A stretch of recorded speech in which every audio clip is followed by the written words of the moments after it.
بدون ايوه اكراما الرئاسه يعني هدف لكوت ديفوار في الدقيقه 90. انا خلاص كده يعني الله اعلم، انت عارف الجزيره ما بتهزرش يعني، بس في النهايه في الدقيقه 90 وفي نهايه الوقت الاصلي هدف لكوت ديفوار، تتقدم كوت ديفوار على الجزائر 2-1. عبد القادر كيتا الهي ربنا يعني يكرمه ويبشبش الطوبه اللي هتبقى تحت راسه حاج كيتا.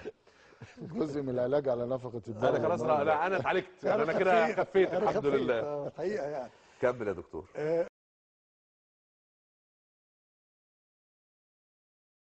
الكل اعتقد أن أمر الترشح قد انتهى، لكن واحدا فقط، ماجيكا الساحر مجيد بوقرة بهدف في الوقت البديل أجل الحسم إلى وقت إضافي.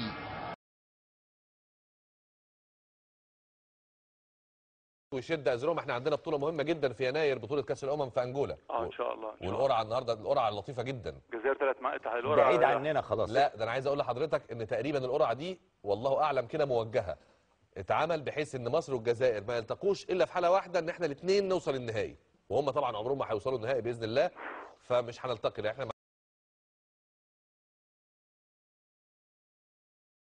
3 دقائق على انطلاقته كانت كافية هذه المرة لبوعزة لترجيح كفة الخضر، ليكون الحسم هذه المرة نهائيا والعبور حقيقة إلى مربع الكبار.